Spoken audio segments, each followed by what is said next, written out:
So Ghana tonight has always been in dire need of much needed tax resources. But we know that research has shown, I'll illustrate for you shortly, that we have failed to collect the targets.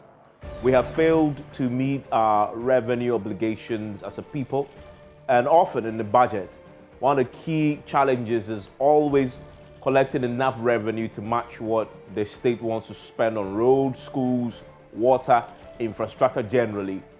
And we're beginning to learn a bit more about the corruption in the system that makes it hard for the revenue authorities to raise enough revenue to assist with the development agenda of this country. One of the key areas has to do with tax clearance. And thank you for staying with us on PMX, because we're going to get into this for you. We're going to dissect it and see it is just a tip of a major iceberg, as we've been told today. My colleague Kwite Nate has been investigating. I'll play for you his full investigative feature very shortly. We know in this documentary, which we're about to watch very shortly, it's a feature which we're about to watch very shortly, revealed that with a paltry sum of 1,500 cedis, officials are able to forge tax records for newly created companies without any evidence of work. Now, this is not only, if you go into it, not only for newly created. In fact, if you have an existing company that requires to pay thousands and thousands, possibly millions of tax to the GRA, but you don't want to pay it, you can simply give 1,500. They would forge the document for you, clear you, and then you can go on and get the contract that you require. That's what Kwite Nate found in this documentary. And if you look at this table here that my research desk has pulled for us, it shows you the tax revenue performance over the years. And whereas you can see the figures are in billions, that if you track it from 2012 all the way to 2020, you see a rise in the tax revenue, and together with the total revenue and grants, right? But this doesn't tell the whole story, because if you look at the next graph here, you see a different story begin to emerge, because you see that our tax collection has been trending downwards, steeply downwards. Between, if you look at, say, from 2017, we haven't been collecting as much in terms of the additional tax revenue. We haven't been collecting as much, and this is one of the areas that needs urgent fixing, because without tax, a country will struggle to develop. Now, this is a very interesting data set produced by the Afro Barometer report, and they put together this trust in the Ghana Revenue Authority, right? If the person who's going to collect the tax, if you don't trust them, would you even think of giving them your money as taxes? It's a very important thing to gauge, right? And if you look at it, trust in the Ghana Revenue Authority, not at all, is 27%, and that is one of the biggest chunks of this pie here. Not at all. It's a significant number of 27%. If you look at just a little, 29%. So if you put 27, 29 between those who say we don't trust the GRA at all, or we trust it just a little, you are talking in the region of what, 57 or 56% of the two here, telling you that there's a big problem with trust. We simply do not trust the Ghana Revenue Authority. Either we don't trust it at all, or we trust it just a little. If you look at those who trust the GRA a lot, just 10% of people trust the GRA a lot.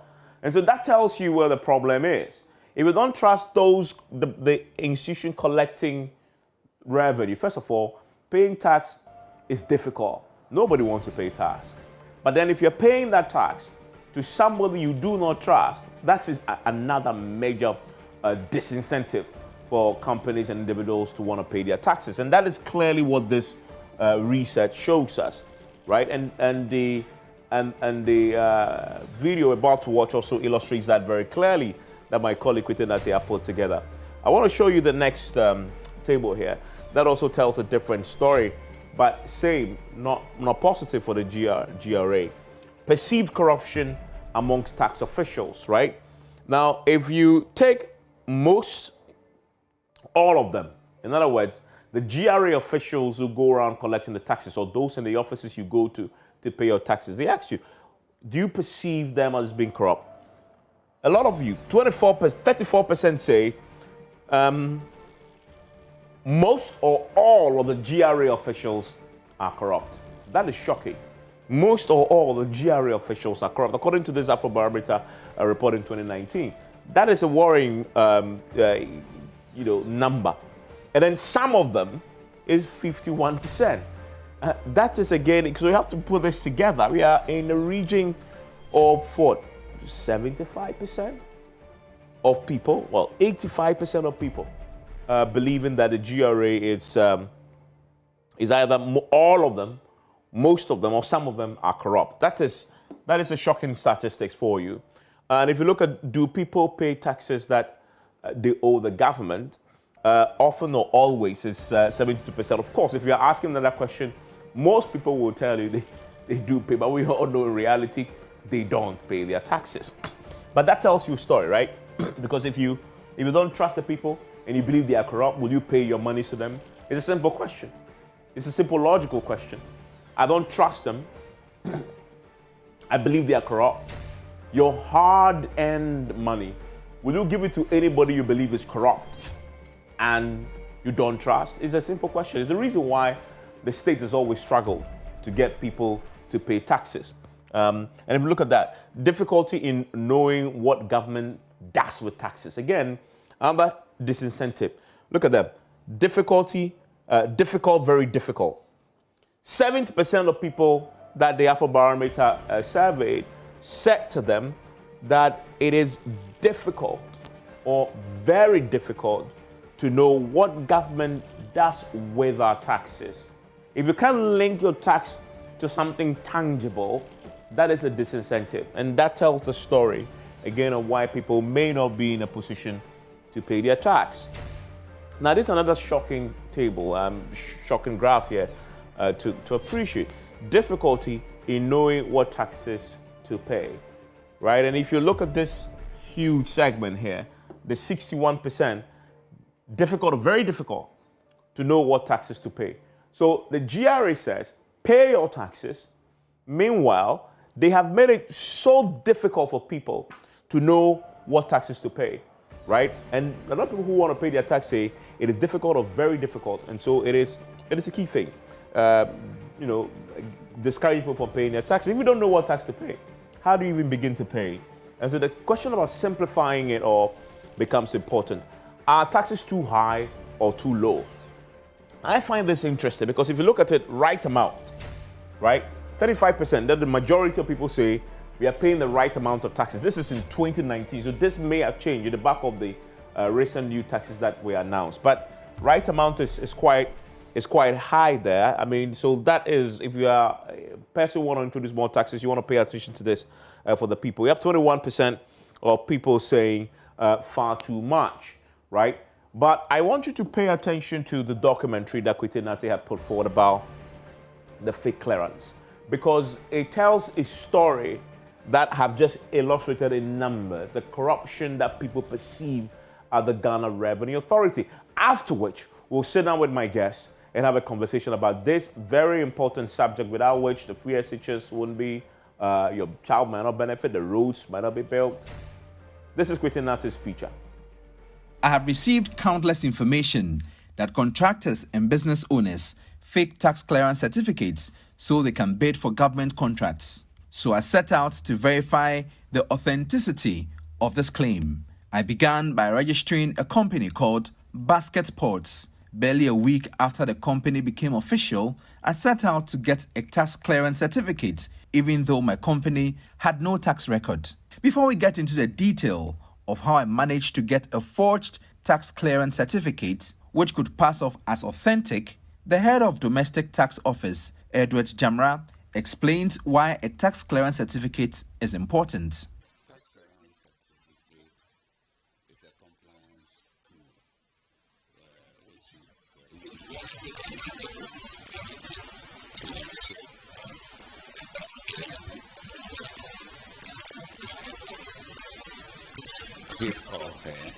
tax obligations.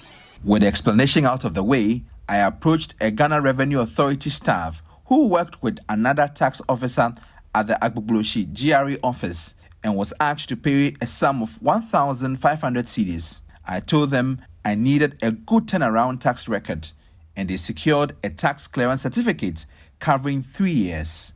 The certificate reads, "Provisionally not liable to tax, deposit 500 cedis. This should help the investigative team to secure a government contract with ease." A tax certificate that has a good turnaround. I don't get you. You said?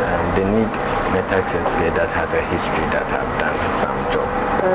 Than a zero tax certificate. Would I have to pay all at once Yes. or I can make down payment? No. Okay, I need to pay all at once. No number you should be.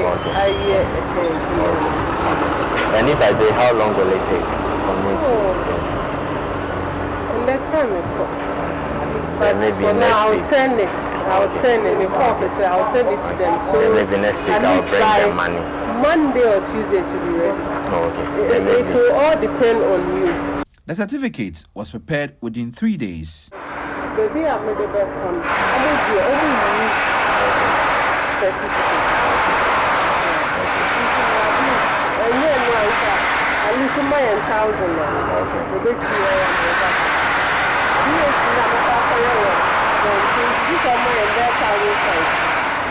So let's see Tuesday. So Tuesday I would have to come. Oh, you don't need to come. If it's ready, you can memo it to me. Okay, no problem. Head of the Domestic Tax Office, Edward Chamra, says the practice is fraudulent. He explains why.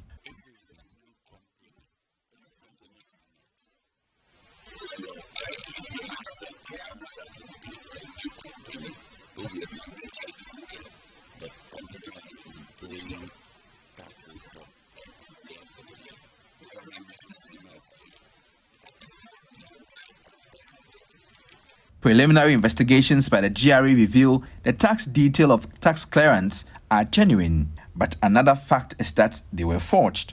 The head of the Domestic Tax Office says they will investigate further to establish the details of the individuals behind the act.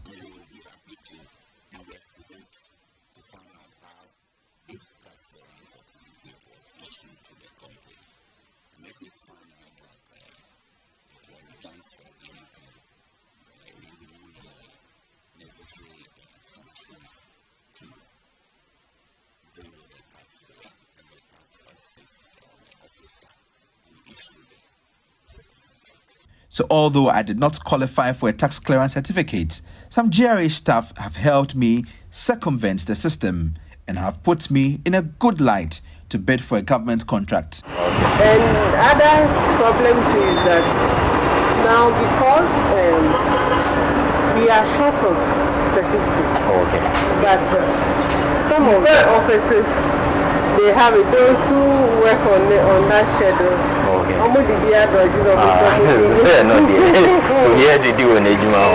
It is clear, beating the system in Ghana comes at a price. So what is your price tag? Quentin Natis reports for Joy News. Yeah, my guest joining me via Zoom is Mary Ada, who is a senior programs and research officer. Also joining us right now, Dr. Kweku Enusin is a taxation lawyer and a commercial law lecturer at the University of Ghana Law School. Thank you very much, ladies and gentlemen, for your time here on PM Express. Let me start with you, Mary. I watched this and I'm thinking, we've all suspected this happens at the GRA office, but now we've seen faces. What's your reaction to it? Thank you very much, Evans. Good evening, and good evening to your cherished viewers. It's not surprising at all if you have followed some of the surveys that have been conducted over time. And I believe you have shown us all the evidence when it comes to perceptions of the citizenry on the issues of corruption in the GRA. We have had calls in the past as well, specifically in 2017, to have conducted a survey that looked at knowledge, perception, and experiences of corruption in Ghana. And it built on the Global Corruption Barometer of Transparency International that is similar to the Afrobarometer. And it's when we looked at issues around knowledge, you would realize that on knowledge of corruption, citizens had varying views, and some of them believed bribery was corruption. And so the report was analyzed based on that indicator. And then when it comes to perceptions of corruption amongst the public sector, you realize that the police came up first. But then when the issue of experiences, direct interaction, and if people have had cause to engage and experience corruption within a particular sector, within a particular timeline, the issue of the revenue agencies came up, and customs, particularly of GRA, was cited. And so it's not surprising, but it is sad, a reflection of our society, where the issue of corruption is accepted by a lot of people as a result of either our lack of knowledge or because it's become so systemic, it's become so endemic, and people are apathetic towards it.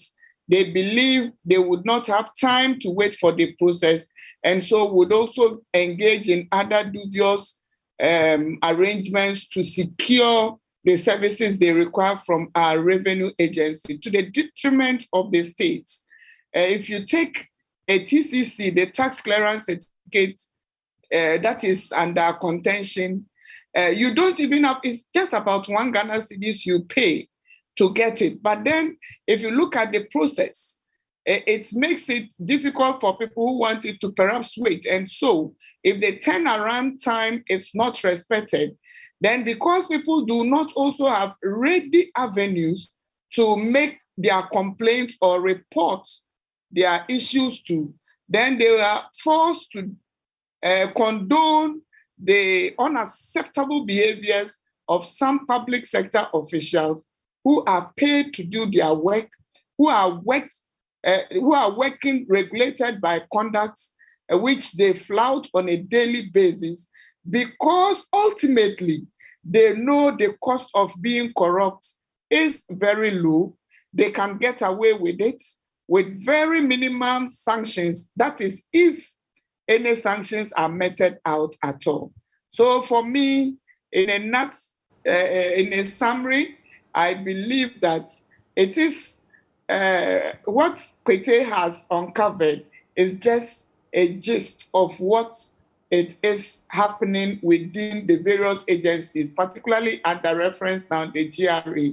And it's worrying that we need the resources to be able to do a lot of things as a country. And this is the agency that is charged to mobilize the needed resources to ensure that the developmental agenda of this country is expeditiously implemented. Yeah, I mean, stay with me, Mary. Let me bring in Dr. Enyusing. Doc, thank you for time me on PM Express.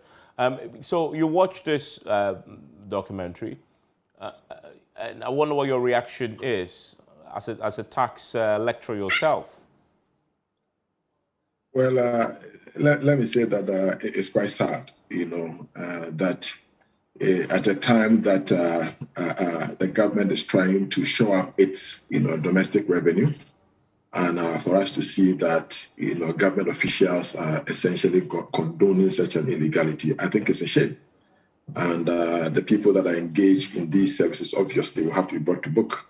But let me also add, as my sister had indicated, that I think part of the reason why people are oftentimes ready and willing to pay to get these TCCs is because of also the turnaround time. So if it's made possible for TCCs to be acquired quite easily, and I say that if you can just go ahead and just download them off the internet, then of course it will make it quite easier for people to obtain, tax clearance certificate and not have to, go around and try to pay somebody under the table to get a fake one. Let's break this down. What is a tax clearance certificate, and why is it important? Well, in essence, a tax clearance certificate is provided by law, and is essentially a documentary evidence that is issued by, by the Ghana Revenue Authority to confirm that, a taxpayer is up to date, with his or her taxes, and that taxpayer has met all applicable, laws, with respect to the payment of tax. That's what it is. I see. So this is a big deal. So in other words, in Kwete's speech is about a company that has just been created, right? But it could well be a company that is in existence for so long, has tax obligations running to millions, but can afford to pay a few thousand cedis for somebody at the Ghana Revenue Authority to give him a clearance to say he's up to date with his tax obligations and go along getting more contract. Meanwhile, he will probably owe the state a lot of money. That is correct. Unfortunately,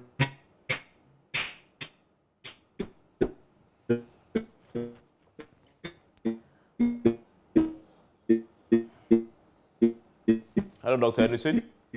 Okay, we may have a challenge with his line there. I'll come back to that question because it's so fundamental to understanding why this is a critical issue to discuss. I talked about, illustrated earlier, our biggest challenge with the budget is our inability to raise enough revenue locally to match the development that we anticipate to do. And so if indeed we are beginning to learn that it is possible for organizations to circumvent paying the taxes, but then get the revenue authority to certify that they have paid taxes when they haven't, that is pretty shocking. Because everywhere else in the world you go, the revenue authorities, they are when they say the tax man is coming for you, it's a pretty scary proposition, right? Because you haven't paid your tax. But here we are in Ghana where you haven't paid your tax, and some individuals within the tax organization actually help you to circumvent that. Is Dr. Enyusim back on the line? Okay, let me bring in Mary Adam. Mary, I will just illustrate in there, for a country like Ghana where taxes are such a big deal, because we constantly learn in the budget, if you listen to the IMF and all the economic reports on that, so one of the biggest challenges every year is our ability to raise enough revenue. We've been talking about expanding the tax net and getting more people to pay taxes for so long. Now we are learning that that is not happening fundamentally because of complicity of the tax collectors themselves. Mary. Yes, from Kwete's expose, I believe that the TCC in itself is just a certificate for one to be able to show that they are in compliance with the tax regime. And it's not expensive, so it is difficult to understand why anyone would want to circumvent the process to get one. But then it is clear that in this instance, what Kwete sought to bring to the people of Ghana was the fact that people then get these certificates to go and do other things. Remember, we require this to be able to do a lot of things. If we are applying for a contract, we need a tax certificate, clearance certificate to be able to do so. If we are importing goods into this country, as an importer, you need a tax clearance certificate to ensure that you are able to do that. Custom clearing house agents and others also need this. So it is a prerequisite for people to get the needed licenses to go on to get business. And so for me, if you look at the countries need to mobilize revenue, and then as against people circumventing this process and going on to acquire contracts or procure contracts, where they are making millions of cedis, then the ultimate implication is the fact that people are getting millions of cedis with fraudulent certification, and our system is not able to detect this. That is serious and that is challenging. We need as a people to begin to then think about, as Doc mentioned, to think about how do we get this process ongoing in such a way that we are able to track the system from one point to the other, from the Registrar General's point of view throughout the process, so that when procurements are done, we are able to check and assess if people who are doing these procurements, either for contracts or whatsoever, they get their tax clearance certificates for, they are getting the right ones, and these are being put in place. Because we need, as you have indicated, the money is needed, and we need to do the right thing as a country. How are we putting in place systems to monitor these? How are we ensuring that the system is so stringent that nobody can get away with this? And here again, I mentioned the digitization agenda that has been so much professed, the digitization agenda which we continue to say that we are all engaging in, and it's bearing a lot of fruit for this country. How can we use this to ensure that we are checking the process, making the system so robust, so rigid, that anybody who wants to get away cannot do so? And for those who attempt to get away with it, the system identifies them, the system tracks them, and the system deals with them so drastically that it doesn't make anybody want to do or repeat such behaviors. I mean, Dr. Enyusing, I asked you earlier, we lost you briefly. I asked you earlier if this also means that companies, individuals with, significant tax obligations that haven't been settled here to the state can use this, system, that the corrupt system that we just illustrated in this video investigation, to circumvent and still get a clearance to show that they have paid. I mean, it would appear so. I mean, and I was quite surprised the ease with which your reporter was able to get a tax clearance certificate. That makes it quite serious. And as I indicated to you, if you look at all that the government is trying to do to show up each domestic revenue, then this is a very serious phenomenon. But I am hoping, that now that we are trying to, unify all the numbers that we use for identification purposes with respect to the Ghana card and all that, I'm hoping that pretty soon. Either the National Procurement Authority or any entity will be able to sit at their office and just with a tap of a button be able to, see whether you and I are fully compliant with our tax obligation. Because the reason why you procure a tax clearance certificate is in essence to ensure that you have fulfilled all your tax obligations under the law.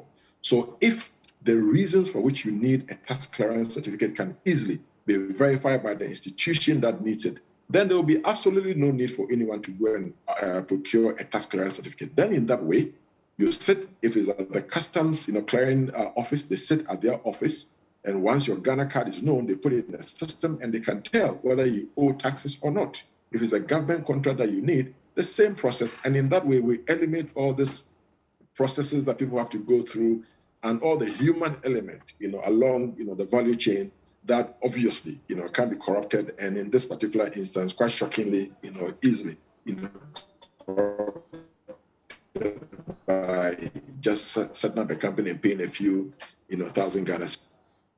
Yeah, I mean, and the thing about it is, he paid the 1,500, then 500 cedis is inputted into the GRA system as what his freshly created company has paid. And they say, well, the 500 cedi means he's settled all his tax obligations. But then the 1,000 cedis goes into the pocket of this particular tax officer, which obviously doesn't pass through the system. I can bet this is just a tip of a massive iceberg through which we lose millions and millions of cedis. Now, nobody can argue, I mean, in terms of the authorities at GRA, that they didn't know this before. I wonder why we haven't seen any concerted efforts to deal with that problem. Because you go to the GRA offices, they are pretty shambolic. They look very old, outdated, with a lot of piles of, and you wonder, is this the place which is supposed to be this country's primary revenue collecting agency for our development? There must be something fundamentally wrong with the system that fails to deal with this, although everybody knows it happens, but has left it for so long. Dr. Newton. Well, let me say, in fact, to be fair, to be fair, let me say that right? Okay. So let me say that, to be fair, the Ghana Revenue Authority has, in the last, year or so, have done tremendously well, in terms of, some of their processes. And I have personally, dealt with them, in recent times. And I must be honest, I was quite impressed by, how they related, to taxpayers. Now they make it, possible for you to pay your taxes quite easily, through the bank without having to queue as we used to, do. So even though there's a lot more room, for improvement, let me say that comparatively, I think, they've come a long way. There's still a long way, to go. But look, my brother, at the end of the day, paying taxes is a civic obligation, for all of us. Okay.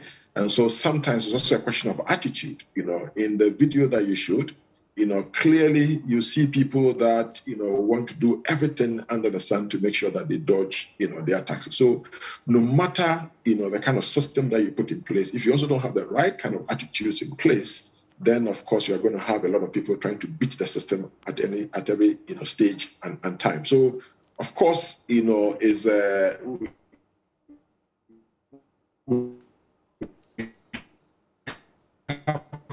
to all work together. Is a question of the education for people to know their legislation and are obviously making it to pay their taxes. And as I indicated, look, the best way to go is to digitize the entire process. It makes it a lot more difficult to do that, because if you look at the video, what had happened, is that a certain amount of money was recorded as the taxes for this so-called business. Yeah. But we all know that taxes are not paid in vacuum, right? Yes, there will have to be a certain amount of money, a certain transaction that you'd have done, out of which, a certain percentage of it will then be declared or then be paid, as taxes. So at the end of the day, when you are recording that somebody has paid an amount of 500 cedis as taxes, what is the basis for which that 500 cedis was paid? And how do we go about verifying, this particular transaction to make sure that in essence, the transaction did take place and the person is paying a fair, share of the tax as well. So I think it's an ongoing process. This is a good food for thought, for our revenue authorities. And of course, they have to make sure that, they weed out all these miscreants that are within their fold. I mean, it is by no means to mean that everyone is, corrupt in these, institutions. So in this particular case, the GRA. But, as you know, human institutions, a lot of, we find a few miscreants here and there, and the one bad nut, essentially spoils the bunch. So that's what I'm saying. I want to take a quick break. When I return, I will get into, the suggestions have come already about how to deal with this particular. One of them, as you've heard there, is digitizing the system. But what about also deliberately, systematically tracking down individuals in the system who are there undermining it, and also making, it's almost the same for the mentality. It's almost, well, Dr. Newton talks about attitude, but isn't there also a certain attitude among tax agency, well, the GRA, as if they're doing you a favor when you're paying your tax? When you go to tax office, not the institution itself, but the individuals who work for them, make it as if that is what is happening, and then it puts people off. So what lessons can we draw from other countries, for example, that we can implement in terms of paying taxes in Ghana? And how does this, what should happen? For example, should the GRA take a more systematic approach to looking for, tracking down, and ridding itself of the corrupt elements among his ranks on the back of this documentary, whereas we know it's simply a tip of the iceberg. When we return, we'll talk about that with my guests. Hello, I'm Dori Nando. You can catch up with all the fun on the Cosmopolitan Mix and on all our shows via podcast. Just go to My Joy Online podcast and search for your favorite show and relive those moments all over again. Only on Joy 99.7 FM, radio for discerning listeners. Super Hits Radio, Joy 99.7. Yeah, my guests are still with me on the back of that revealing piece by Kwete Nata, investigative reporter, tracking what appears to be corruption on the part of some officers of the Ghana Revenue Authority. Mary Olena Ada is the Senior Programs and Research Officer with the GRA. Dr. Kweku Nyusing is a taxation lawyer and commercial law lecturer at the University of Ghana Law School. Mary, so we are back with a conversation around, so we've seen the documentary. We've seen at least one phase in the documentary, a lady who was interacting with Kwete, of course, making all the promises and indeed gets him the fake forged tax clearance certificate. The question is, what should happen to this individual? But beyond that, should there be a more systematic approach? Should the tax revenue GRA adopt a more systematic approach to dealing with the corruption in its ranks? Most definitely, Evans. And let me add, before answering that question, that one of the things that has happened in the recent past is the GRA itself.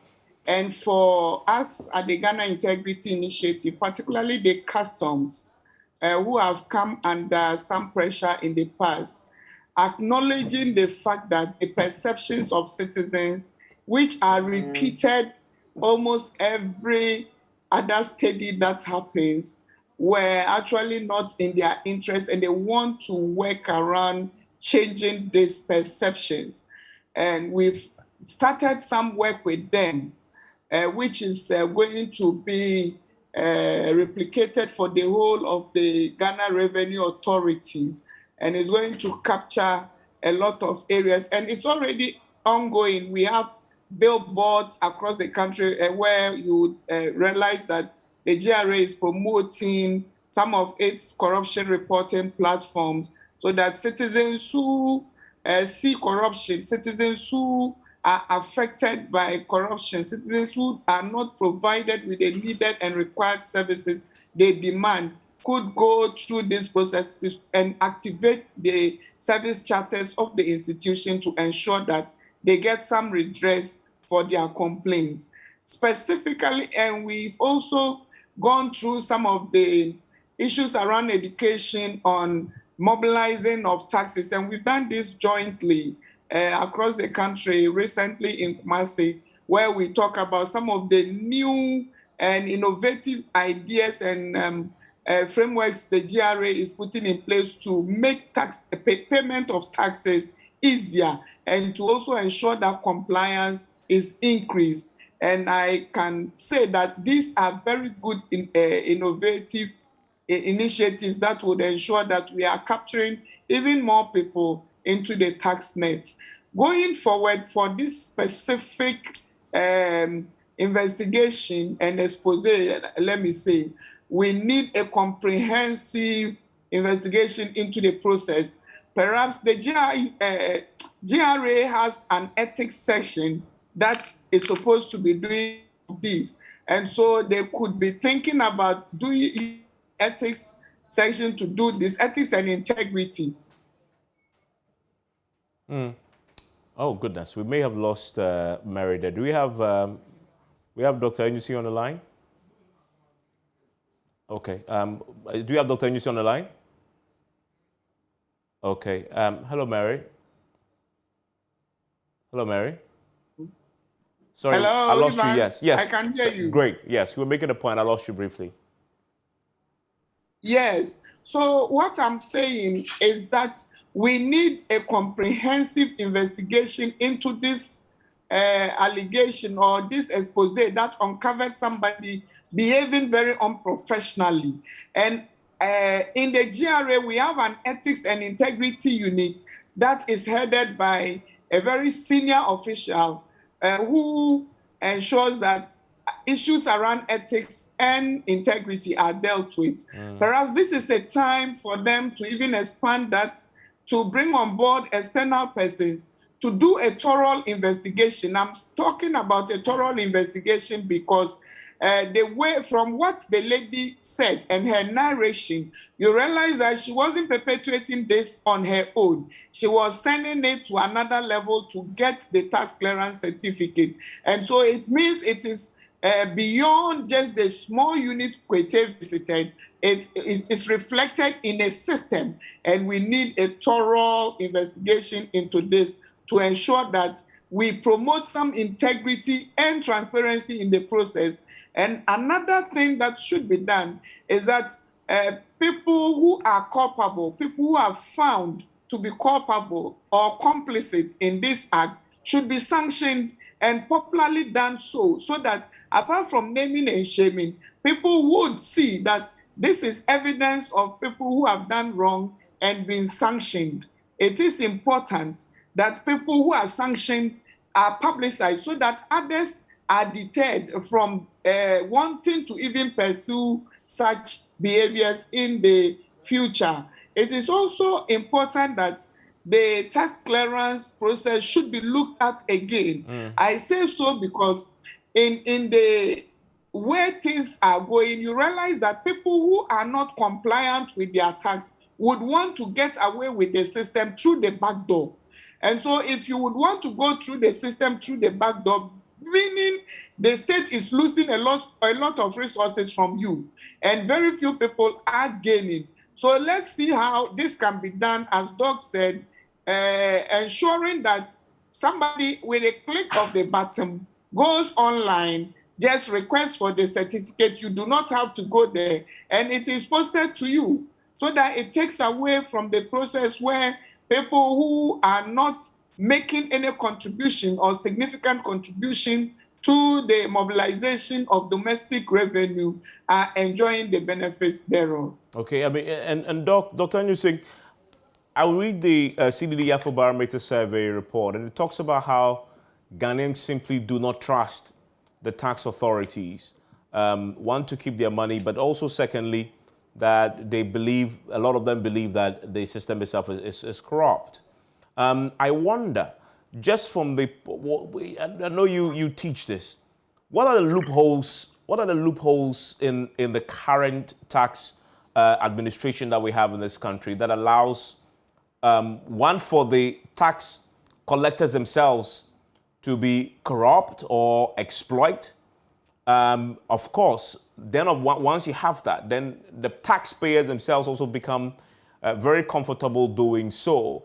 And whether possibly amendments to tax regulations could assist in making it easier to pay the tax and blocking some of the loopholes as well. Hello, Dr. Edison. Okay, thank you very much. My brother, I mean, to answer your question, simply, the more manual the system is. Yes, can you hear me? I can, yes. Okay. So the more manual the system is, the more likely, we will have people trying to, circumvent, the process. Okay. So all of us as human beings, respond to incentives, as it were. Taxes are such that nobody loves, to pay taxes. It is our civic obligation, and I encourage everybody to do that. But at the end of the day, nobody, is very happy, walking into the bank to go and pay their taxes. So when, the incentive is there, to evade, people will go ahead and do that, as it were. So the more manual the system is, the more likely people will try, to circumvent it. And I think that it is a step in the right direction that we are now trying to digitize, the process of paying our taxes. First and foremost, to bring a lot more people into a tax net, and secondly, to make it easier, for people to pay tax. So I think that, look, just by moving towards a digital platform, that will eliminate as many of, the loopholes as possible. Because at the end of the day, once we're able to track every single transaction, then it's very easy for us to calculate, the tax, thereon. Then it makes it very difficult, for you to either avoid the tax or to evade, the tax in that regard. So we really have to, fast forward our digitization, agenda, and certainly we need to increase, education both ways in terms of the taxpayers to know the importance of paying taxes. And then, also for the revenue officials, to educate them, first and foremost, to see, taxpayers as customers. And let me say, in that regard, that in recent times, my engagement with, some tax officials and have been quite positive. In fact, taxpayers are identified as customers and are treated, as such. Now they do have some of the tax, offices, local tax offices, or taxpayers, and find out if there's anything that they need. Even this tax clearance certificate that we are talking about, there's an office right here in this country where they are proactive enough, to go ahead and call taxpayers and say, do you need, a TCC? And they make sure that that is facilitated and given to you. So I think, part of it is also the attitude within the revenue authorities themselves, for the officials or for the officers to see us, as quote unquote their customers, and encourage the paying of taxes. And in that way, of course, it will make it, easier, for people to go ahead and honor their tax obligations and not, try to circumvent, the process. Because even as you are very much aware, no matter how robust, a system is, for as long as they are human beings and they are humans in the processes, then there's the more likelihood, that there will be people trying to, go around, the process. So it's a question of what is the kind of incentive mechanism that we put in place. And when I talk about incentives, I'm not talking about only, positive incentives, but negative incentives as well, so that you are punished accordingly when you are found, to have flouted, the law. And of course, you are rewarded, for doing, the right thing as well. Yeah, and just on that last point, I was just coming to that because you listen to Mary, and Mary is demanding that if there are sanctions, it should be a very severe but public sanction that will deter others across the country. In your dealings with the GRA, have you found that there's a resolve to radically, ruthlessly deal with those bad apples within their ranks? Well, obviously, I do not work, at the GRA, and let me say that my, dealings have been, quite limited in that regard. So I will not know exactly, what has been, done in terms of rooting out, corrupt officials and all that. But, just from an outside, point of view and looking at the reforms that they are trying to put in place to collect, taxes, one would want to believe, that, of course, they want to make sure that, their personnel are well trained, to do the work, that they're required. If you go to the various, tax, offices, of course, it's just like a normal or usual government agency with a head, and of course they have officers and so on and so forth. So, from where I sit, I want to believe that yes, there'll be, of course, a system to deal with that. My sister talked about, the ethics, department.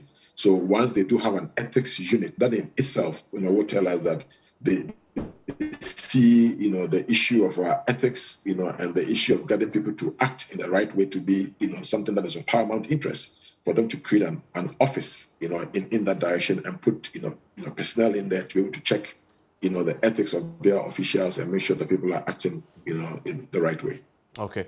Mary, final words to you. So we've done this work. You've, of course, laid out what you expect in terms of the sanctions that should follow. In terms of reforms, though, at the very top, have you seen enough, commitment to give you any hope that the challenges that we know that the GRA faces over the time can be resolved anytime soon? Is there any? You've indicated some of the projects that you've done with them over the years. You see what they call political will to get these things addressed. Oh, yes, most definitely. In the recent past, we've seen some serious commitment being shown. Perhaps if we haven't seen the action, but with the rhetoric and the general statements, they have been. And also for us, with the work we are doing, there have been some commitments that are currently being pursued and on paper that we are working on. And so for that purpose, I believe that the commitment of senior management of the GRA is there for, particularly they believe that they need to raise more revenue for the state. And so whatever avenues they would use to ensure that they are promoting transparency and accountability and also satisfying the customers who bring in the revenue to the state will definitely be pursued. And I've been on several platforms where even the Commissioner General himself has indicated that non-compliance will not be countenanced, and they are putting in place very practical measures to ensure that it's done. The other avenues is for the public to continuously be educated, to then take up the various structures within the GRA to ensure that if they have issues, they are being redressed and redressed on a timeous manner to ensure that the GRA's image going forward is improved. Okay. Mary, thank you very much. Thank you, Mr. Anderson, as well. And Kwite's documentary is available to watch on myjoyonline.com. Go onto our Facebook pages, also as our YouTube pages, and watch it for yourself. Enjoy the rest of your evening.